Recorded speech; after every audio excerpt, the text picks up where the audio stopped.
Welcome to Rahul engineering works. आज हम बात करेंगे एक पीएलसी का हमने सिस्टम बनाया है, तो उसको हम देखते हैं कि हमने उसका वायरिंग कैसे किया है और हम कैसे एक पीएलसी को प्रोग्राम करते हैं और कैसे हम उससे आउटपुट लेते हैं और उसका इनपुट जो है वो हम कैसे उसमें इंसर्ट कराते हैं पीएलसी के अंदर। तो चलिए हम बटन ऑन करते हैं और देखते हैं कि पीएलसी का पूरा वायरिंग जो है उसका प्रोसेस कैसा है और कैसे कैसे हम कहाँ पे कौन सा वायर लगा रहे हैं। तो चलिए स्विच ऑन करते हैं। हमने स्विच ऑन कर दिया तो देख सकते हैं यहाँ पे हमने एक एमसीबी फिट किया है जिससे हमारा पीएलसी में कनेक्शन जाएगा। तो चलिए हम इसको पहले ऑन करते हैं। इसको ऑन किया, इसका वायरिंग हमारे एसएमपीएस में और इस बोर्ड में गया है। इस बोर्ड में हम कुछ और भी सोर्स चला सकते हैं। तो फर्स्ट हमारा एसएमपीएस में कनेक्शन जाएगा, उसके बाद फिर इसका 24 वोल्ट हमारे पीएलसी में और इस पुश बटन स्टेशन पे जाएगा। तो फिर जब हम इस पुश बटन को दबाएंगे तो फिर वो उस पुश बटन का आउटपुट हमारे पीएलसी में इन होगा और जैसा हमने लॉजिक लिखा है उसके हिसाब से फिर वो रिले कार्ड में उसका आउटपुट आएगा और जब रिले ऑन होगा फिर उसका आउटपुट से हमें फिर कॉन्टैक्टर के लिए इनपुट मिल जाएगा। जब हमारा रिले ऑन होगा तो फिर उसके आउटपुट से हमारा कॉन्टैक्टर ऑन होगा और यहाँ पे आप अगर मान लीजिए 2 फेज यूज करते हैं या फिर सिंगल पोल न्यूट्रल यूज करते हैं तो उसको कंट्रोल कर सकते हैं या फिर आप 3 फेज कंट्रोल कर सकते हैं। अगर आपका 3 फेज का कंट्रोल है तो आप न्यूट्रल को कॉमन कर सकते हैं और 3 फेज को यहाँ से कंट्रोल कर सकते हैं बाय कॉन्टैक्टर। जैसा आप प्रोग्राम लिखेंगे उसके हिसाब से आपका रिले ऑन ऑफ होगा, उसके हिसाब से आपका कॉन्टैक्टर ऑन ऑफ होगा। तो चलिए हमने एक प्रोग्राम लिखा है कि जैसे ही बटन दबाएं हम पहला आउटपुट हमारा ऑन हो जाए और 5-5 सेकंड के बाद हमारा 5 आउटपुट ऑन होता रहे और 10 सेकंड के डिले के बाद हमारा 5-5 सेकंड के बाद सारा रिले ऑफ हो जाए। तो चलिए हमने कनेक्शन किया है कि पुश बटन 2 से ये हमने दबा दिया, ये हमारा ऑन हो गया। अब देखते चलिए 5-5 सेकंड के डिले में ये सारे कनेक्शन ऑन होते जाएंगे।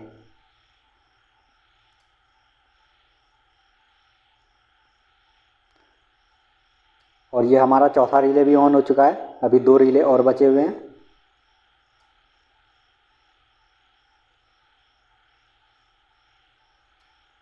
और अभी 10 सेकंड के डिले के बाद दूसरा रिले से स्टार्ट होके 6 रिले तक सारे ऑफ हो जाएंगे।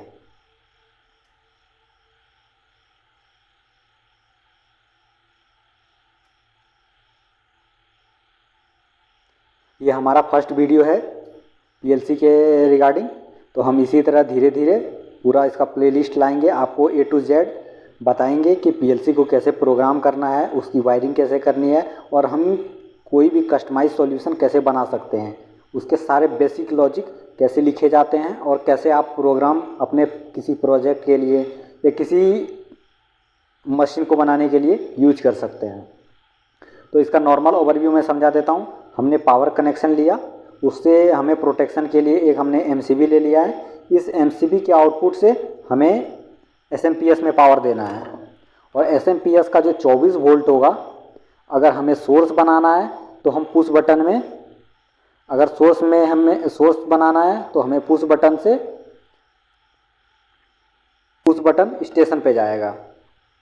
तो फिर जब हम इस पुश बटन को दबाएंगे तो फिर वो उस पुश बटन का आउटपुट हमारे पीएलसी में इन होगा और जैसा हमने लॉजिक लिखा है उसके हिसाब से फिर वो रिले कार्ड में उसका आउटपुट आएगा और जब रिले ऑन होगा फिर उसका आउटपुट से हमें फिर कॉन्टैक्टर के लिए इनपुट मिल जाएगा। जब हमारा रिले ऑन होगा तो फिर उसके आउटपुट से हमारा कॉन्टैक्टर ऑन होगा और यहाँ पे आप अगर मान लीजिए 2 फेज यूज करते हैं या फिर सिंगल पोल न्यूट्रल यूज करते हैं तो उसको कंट्रोल कर सकते हैं या फिर आप 3 फेज कंट्रोल कर सकते हैं। अगर आपका 3 फेज का कंट्रोल है तो आप न्यूट्रल को कॉमन कर सकते हैं और 3 फेज को यहाँ से कंट्रोल कर सकते हैं बाय कॉन्टैक्टर। जैसा आप प्रोग्राम लिखेंगे उसके हिसाब से आपका रिले ऑन ऑफ होगा, उसके हिसाब से आपका कॉन्टैक्टर ऑन ऑफ होगा। तो चलिए हमने एक प्रोग्राम लिखा है कि जैसे ही बटन दबाएं हम पहला आउटपुट हमारा ऑन हो जाए और 5-5 सेकंड के बाद हमारा 5 आउटपुट ऑन होता रहे और 10 सेकंड के डिले के बाद हमारा 5-5 सेकंड के बाद सारा रिले ऑफ हो जाए। तो चलिए हमने कनेक्शन किया है कि पुश बटन 2 से ये हमने दबा दिया, ये हमारा ऑन हो गया। अब देखते चलिए 5-5 सेकंड के डिले में ये सारे कनेक्शन ऑन होते जाएंगे।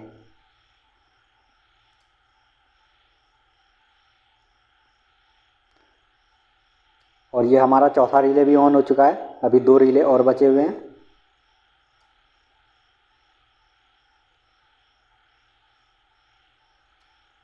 और अभी 10 सेकंड के डिले के बाद दूसरा रिले से स्टार्ट होके 6 रिले तक सारे ऑफ हो जाएंगे।